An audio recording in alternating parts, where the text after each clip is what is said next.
Joining me today is newly elected East Baton Rouge Parish School Board member Dadrius Lanus, as well as District 2 representative. Good evening. Good evening. Thank you for joining us. No problem at all. It's my pleasure. So kind of tell me, what do you have going on? What started with the you in politics? I think for me, it's less about politics for me. It's more about doing what's best for children.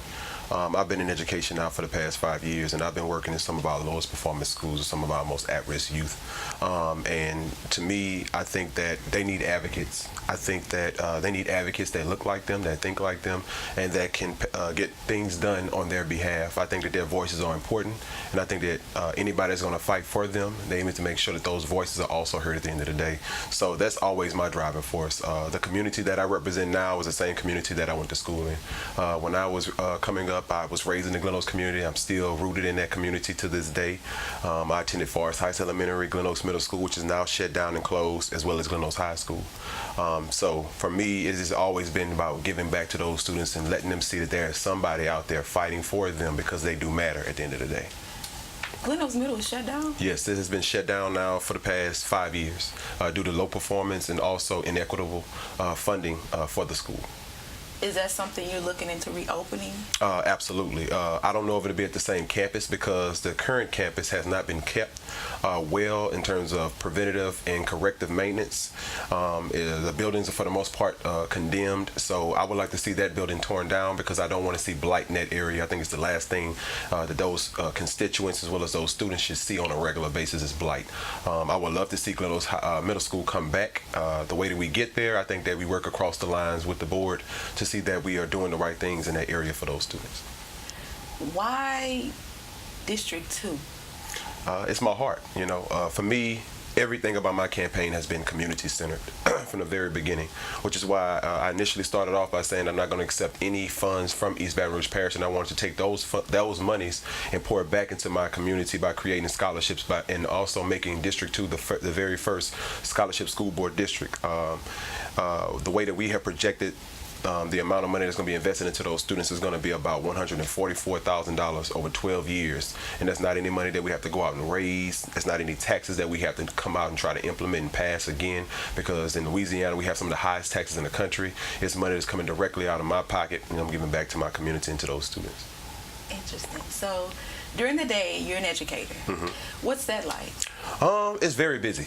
it has been busy, but it's fun, you know, reaching those students. You know, a lot of people don't like to work in those types of schools, and what I mean by those schools are low-performing schools, because it is a challenge, and it has its challenges because you don't have the same types of teachers at those campuses. You don't have the same support systems at those campuses, and you just don't have you know, people that are just really willing to work with that level of student or that population of students. But for me, I love it, because again, that's where I come from. When I was in school, I was an at-risk youth. That's what I was labeled as. So that means something for me to go inside of those schools every single day, for those students to see someone that came from the same communities as they did, and that's still rooted in those areas, and that's still trying to fight for them. So for me, it's just about just being seen. You know, less talking and more action. So that means you're an awesome mentor. I try to be. So do you have any mentorship programs going on right now? It's crazy that you say that. One that we're really focusing on trying to get off the ground right now is called Generation Next, and it takes on several. It's a multifaceted organization that we're trying to get going on with one of my partners, Mr. Herzog Alvarez III, and it incorporates mentorship, partnership with community stakeholders, as well as community service projects that's going to help revitalize a lot of the things that we want to see happen in North Baton Rouge. To anyone that's looking to volunteer with you in the upbringing and the positivity of District 2, how would they get in contact with you? They can get in contact with me in several different ways. If they want to get in contact with me, they can call my cell phone personally, which my phone number is 225-266-9418. If they want to email me, they can email me at Lanus4schools, all one word, all lowercase, at gmail.com, or they can go on any social media platform and find me. On Facebook, my name is Dadrius C. Lanus JD.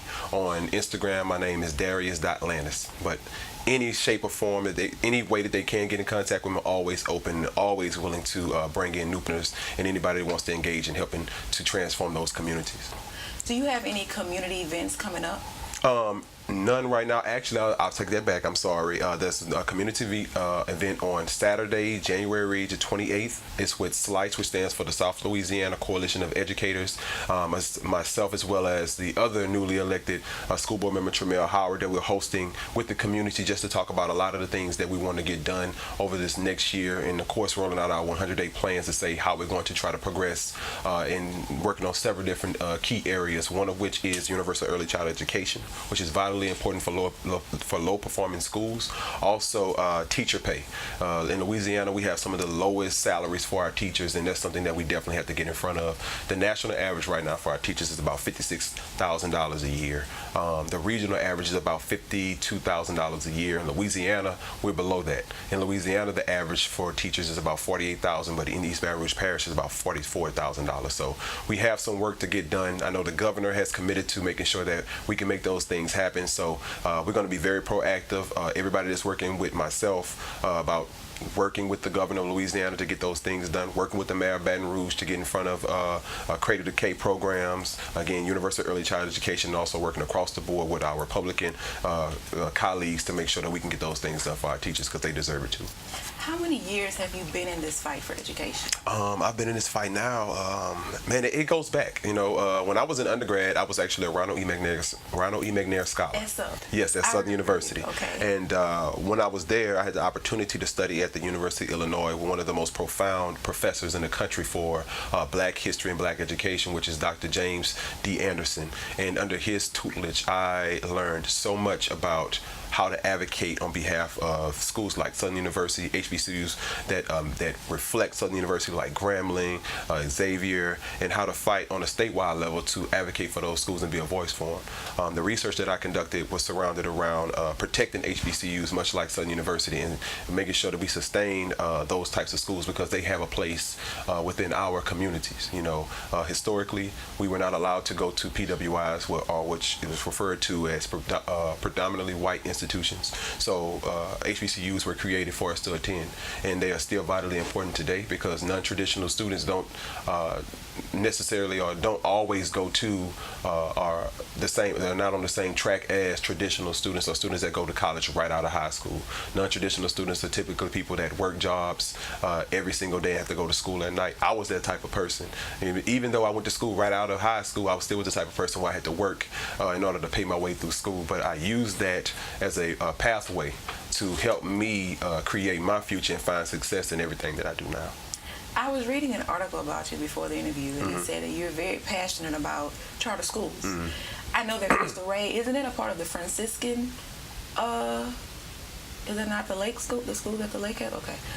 No, it's okay. Yeah, so it is a Franciscan school. Okay, I thought so. Okay. But it's not a charter school. Not it's a private school. Okay, If you, it's, I guess you would almost say it's almost like a Redemptorist high school. Because of the flood, Redemptorist's property much of it was destroyed, so they had to tear it down. So then Crystal Ray came in and located back on that same property to give students in that area that come from more likely disadvantaged communities, give them a chance to come to a school and have a private school experience. For me, it's not so much about charters. For me, I am pro-student. I'm pro-education. It doesn't matter to me what school a child goes to. That's the parents' choice where they want to send a child. For me, it's about, is it a stable environment? Is it a healthy environment? Is it growing students? Is it conducive for their learning? If it is, then I'm all for it. And it could be charter, it could be traditional. I just want to fight for students and making sure that they have safe spaces to learn and grow at the end of the day. Okay. What is your title at Crystal Ray? I am the Dean of School Culture, so I handle all expectations, norms, culture for the school, and I also work on activities for students, also AD for the school as well. So I do athletic. I'm over the athletics for the school too. So it's a combination of different things, but it's very fruitful, and I love the job that I do. I get to interact with students while also being a part of administration. So it's almost like I'm a liaison between administration, teachers, and students. So I absolutely love it. So before you got into this, what were you doing before? I was, it's crazy. I was actually teaching. So my first year that I started law school was my very first year teaching. So when I entered Southern University Law Center, I I entered as a part-time student so I could still work in the daytime. So I've always been involved in education in terms of teaching and being instrumental inside of students' lives. I have taught a plethora of different courses such as English. I've also taught social studies, which is my content area, but I've also taught public speaking as well for students. And throughout the years, I've just grown throughout those systems, and I guess you could say I not so much flourished, but I just found my way throughout it because I had healthy mentors that really helped me to grow and hone in on how I can be just more involved inside of those school settings. After finishing law school, which my focus was education law and taxation law, I went back to school again and I got my master's in educational leadership from Southern University, which is I'm almost done with that. I have a few more classes and I actually graduate this May with my master's in educational leadership. So for me, I guess you could say I didn't really choose education. I guess it found me, and ever since then I've just gelled to it, and I've just been trying everything possible to just be as innovative as possible and be transformative as possible for our students in our schools. What does the future hold for you? For me, I'm really focused on doing a lot of things for our students. I got into this office, I sought this office for a reason, so I can really make a change and a difference not only in my community but all across East Baton Rouge Parish. Currently we have about 32 failing schools, so that's about half of the schools in our parish are failing, and we're the second largest school district in Louisiana. So it's about making sure that I leave a lasting mark for those students and for students to come. In terms of political ambitions or endeavors, right now I'm not too much focused on that. I think that those are things that are going to choose and find me, much like education did. And if it is an opportunity in the future, of course, I will look into it. But for now, I think I'm for the most part set, and I'm honed in on what the job is laid ahead for me. So I really want to focus on that. You mentioned those failing schools in your district. Mm-hmm. What are you going to do about that? I'm doing a whole lot of things. So right now, since being sworn in, I have been on a District 2 school tour. I've already seen about 5 schools, and I have about 6 more schools to see. I have been in constant contact with those school leaders. They are excited the fact that I want to come in and talk to their students. I have different things that I want to do inside of the schools as well, and I've already taken on a few students that I want to mentor personally. Some of which is at Lanus, but Forest Heights Elementary School. They have a BOSS program where you bring in community leaders that really want to hone in and work with students, and there's 2 students that I've already met and I personally want to mentor because they say they want to be attorneys and they also want to be a judge. So being that I've already been down that career path, I feel like I can really help hone in on them and help them find their way throughout the years. Okay. Aside from teaching and your hands in the community, what else is Dadrius Lanus?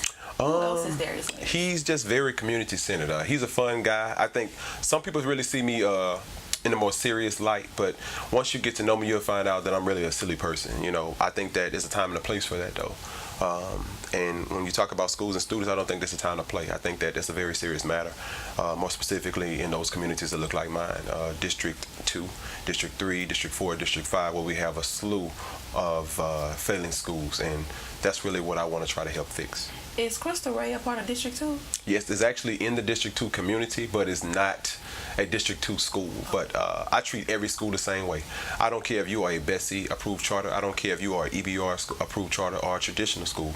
I want to be involved in what happens inside of those school settings. I want to be involved in those students' lives to make sure they are geared and going in the right place. And I just want to help change a lot of the things in those areas. So with your passion about changing those schools, those areas, would you be interested in leaving Crystal Ray to possibly seek employment at one of those failing schools in your district? Not right now. For me, what you find is that once you start building relationships with students, you don't want to break those relationships, especially not immediately. And since I just joined on with Crystal Ray, I think I have a job to do. And when I finish that mission, then I think that's something that I could explore, but it's not something that I think about. I really want to make sure that I'm doing the best job at Crystal Ray and really moving those students and being an effective part of their lives. Okay. At the end of the day, being the I know you said it's not about politics, mm-hmm. but being the man that you are, outstanding guy that you are, mm-hmm. Are there any challenges that you faced while running for your seat for school board, or even after you were elected? Oh yeah, there's a whole lot of challenges. You know, And, you know, with politics, you have the mudslinging and things like that. But what I committed to at the very first beginning of my campaign was I was not going to allow myself to be drawn into a mudslinging contest. I was going to run a clean, transparent campaign that everyone can see the work that I'm doing. I want to say that I walked every single community within my district. I went through about 4 pair of shoes, but that was my mission, to be extremely grassroots, but also be extremely community-centered, knocking on every door, talking to as many people as possible so they get to know who I am as a person. Not just something they can read on a mailer, not just something that they can see on social media, but understand who the person is behind the campaign. And I think that we did a phenomenal job at doing that, because the person that we ran against was a 12-year incumbent who has taken on some pretty tough challenges over the years. But I think the people saw the change that I was looking to bring, and I think that they got behind that, and I think that on election day it showed that. We almost won outright during the general election. We were about 360 votes shy from winning outright, which is really, really great. We had almost 6,000 votes, 47% of the vote then, and then in the runoff we had a 61%, which honestly hadn't been done before in East Baton Rouge Parish for school board races. So it was almost like the first of its kind, and we were very happy about that. But that celebration didn't last long because I was ready to get right back to work. Looking forward, if there was a young boy or girl from your community that wants to be an advocate like you are, what advice would you give them? I would tell them, don't do it for the fame. Don't do it for the fame, because if you do, you're going to find yourself rooted in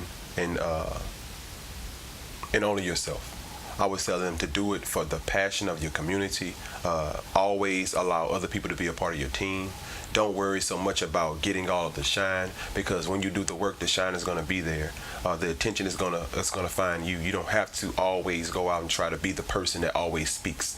You don't have to always be the person that's always seen in the front. You know, allow other people to lead in the front as well. You should be a part of the team, because if your team is strong, it's going to be a reflection of you. And I think that's the type of person that I am. And any young person that's ready to get to work, I would love to work with them. I don't care what age they are. I don't care, what difficulties they've had in the past. I don't care what their barriers are. I want to help them get back on track. I know that you mentioned about the funding that you received during your campaign. You took that money and turned it into scholarships for the students at Glen Oaks, right? What was that like for you?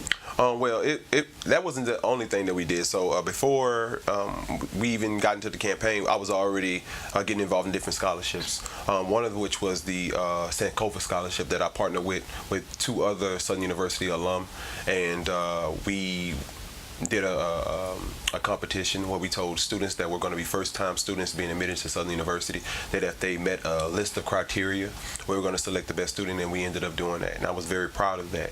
I want to say that we put about $1,000 in the first time. We've already been getting community commitments to come in, so it's going to be, I'm going to try to triple that this time so we can provide more opportunities for more students this time.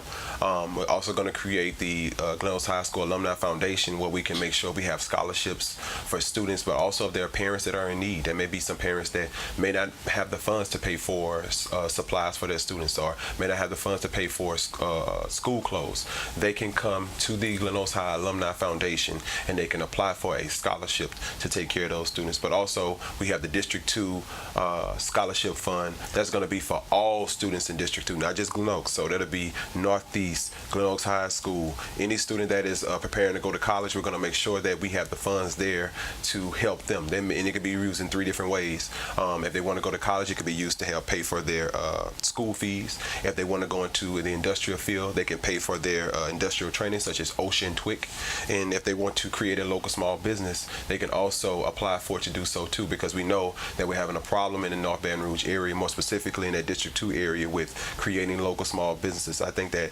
it promotes entrepreneurship, but it also helps our economies in the area be stimulated and grow again.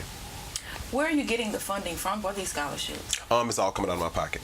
Out of your pocket? Yes, everything's coming out of my pocket, and it's money that I would regularly receive from EBR school system in the form of a salary, but I said I don't want to take it at all. I think that I'm fine with the current salary that I do have and other things that I am doing within inside of the community. For me, it's just all about giving back.